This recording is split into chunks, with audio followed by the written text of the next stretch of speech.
Justin Trudeau kissing the Saudi ring. I'm Brian Lilly with the Rebel.media. Justin Trudeau likes to claim that he'll stand up for human rights anywhere, anytime.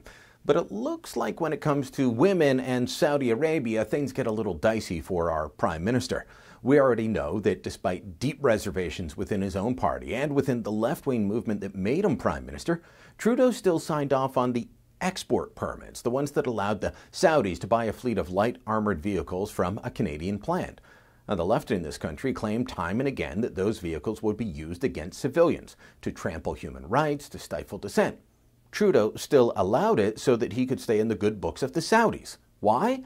Because they're an important voice in the largest voting bloc at the United Nations, the Organization of Islamic Cooperation. Trudeau needs their support to win a Security Council seat the next time one of those rotating positions comes up for grabs. So we can't expect him to say too much about a country that ranks 141st out of 144 countries on gender equality being appointed to the United Nations Commission on the Status of Women. We know Trudeau likes to talk a good game about being a feminist, but he doesn't actually do much. He still hasn't denounced the Saudis or their policies by name on this issue. He's just made vague comments. So when Conservative MP Peter Kent's motion comes forward for debate in the Commons shortly, I'm not expecting much from Trudeau and his Liberals. Here's what Kent's motion says: that given Canada has responsibility to stand up against human rights violations, even if they are committed by military allies or trading partners, and given that Saudi Arabia is one of the world's worst records supporting women's rights, including supporting a state-run system of gender segregation, the House calls on the government to publicly, A, express to the United Nations Canada's disapproval of its decision to elect Saudi Arabia to the United Nations Commission on the Status of Women, and B, call upon the United Nations to encourage Saudi Arabia to end its state-sponsored system of gender segregation or resign its seat on the United Nations Commission on the Status of Women. I don't expect the Liberals to vote for that, but even if they do, doesn't mean they'll actually act. Like I said, Trudeau wants that Saudi vote. One of the reasons that Canada lost its Security Council bid last time was because of the Harper government's strong support of Israel. Well, that and China wanting Portugal, a country just bailed out, around the table so they could somewhat control it. But let me show you another reason that Trudeau and the Liberals won't be doing anything concrete when it comes to Saudi Arabia.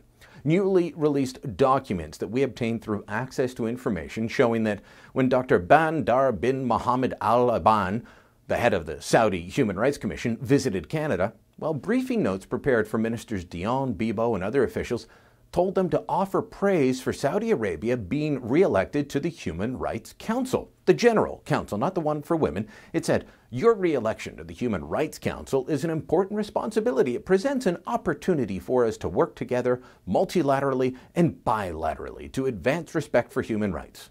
Forget about calling them out, just praise them. Now, unlike the committee that put the Saudis on the Commission on the Status of Women, where Canada didn't have a vote, we did have a vote on Saudi Arabia getting on the Human Rights Council. So how did the Government of Canada vote? The notes tell the ministers not to answer that. Quote, Canada believes strongly in the importance of the secret ballot, and thus we won't be disclosing our votes. Funny, they're in the middle of taking away the secret ballot for union votes in Canada, but they really believe in secret ballots of the UN, which tells me Canada voted for those rights abusers to get on the Human Rights Council. And then finally, from these briefing notes, the ministers were giving talking points on how bad Canada's human rights record is, in case the Saudis brought it up in response to any mild rebuff. It says Canada values transparency and is open to criticism about its own human rights situation. We're still learning from our darker moments. Sure. By a quick show of hands, who wants to trade Canada for Saudi Arabia on human rights? Anyone? Anyone? Bueller? Bueller? I can't believe that Trudeau's Liberals are actually bowing and apologizing about human rights in front of the Saudis. Want me to give you an example of what these guys, including the head of their Human Rights Commission, are all about? Mass executions. A piece in the Globe and Mail when this meeting between the Human Rights Commission and all these Canadian ministers took place. January 2016, mass execution of 47 people, including a cleric that was a dissident. From the Globe and Mail.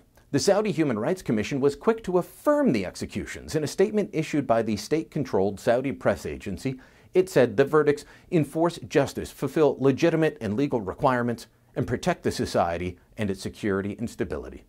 Ooh, protecting rulers from nasty words, one execution at a time. And Trudeau and company are apologizing to the Saudis for our human rights record? Give me a break. Canada's behavior on this front is a joke. It's a disgrace.